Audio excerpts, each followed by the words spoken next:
Salut à tous, aujourd'hui je vais vous parler d'une série de comics américains, il s'agit de DMZ. Donc DMZ, c'est une série composée d'une douzaine de tomes. La série est terminée, elle a d'abord été éditée chez Panini Comics, puis par la suite chez Urban Comics. Au scénario, on a Brian Wood qui a travaillé comme designer chez Rockstar Games, donc il a travaillé sur GTA et sur Max Payne. Et on a au dessin Riccardo Bercelli qui est un dessinateur italien. DMZ, c'est sa première contribution à la bande dessinée américaine et par la suite il a travaillé entre autres sur plusieurs Batman.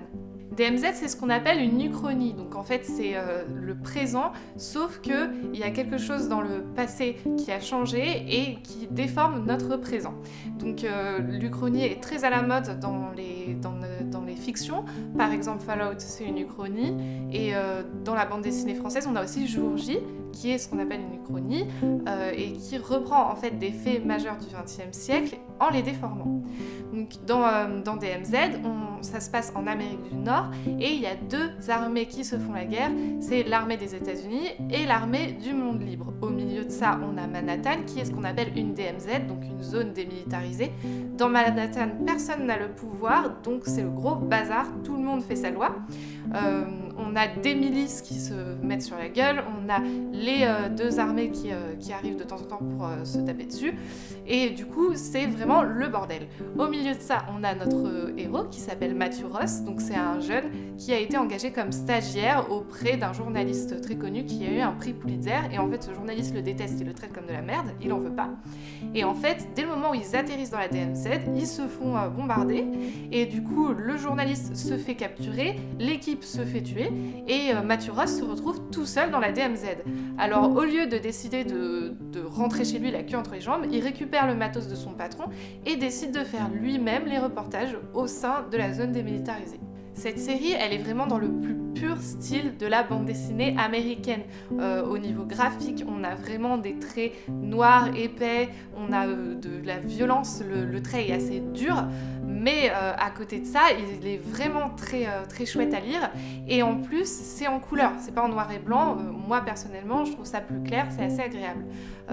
Côté scénario, c'est vraiment bien fait. En fait, on a une énorme empathie pour le personnage parce que avant d'arriver dans Manhattan, déjà, il ne savait pas qu'il irait dans Manhattan, et en plus, quand il se retrouve à l'intérieur, il s'attendait pas du tout à ce que ce soit autant le bordel. À l'extérieur, on n'explique pas à quel point c'est violent, et du coup, quand il arrive dedans, il découvre tout.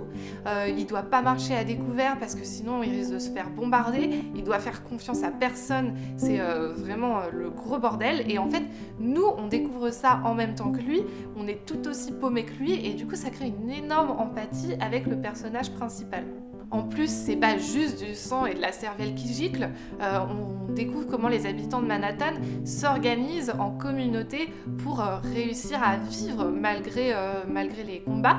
Donc ils font pousser des légumes sur les toits, ils ont un potager, ils s'occupent du zoo pour avoir une culture de bambou, ils essayent de se procurer de la viande. Enfin, c'est vraiment intéressant de voir comment ils se développent, et selon moi, c'est assez réaliste. Et du coup, c'est chouette parce que c'est pas juste de la violence gratuite, c'est même pas de la violence gratuite, c'est vraiment une espèce d'anticipation de comment ça pourrait se passer. En plus, Brian Wood, c'est vraiment un pro de l'anticipation, il en est ni à son premier ni à son dernier récit de ce type-là, et du coup, on sent que c'est travaillé, on sent qu'il y a vraiment de la réflexion derrière.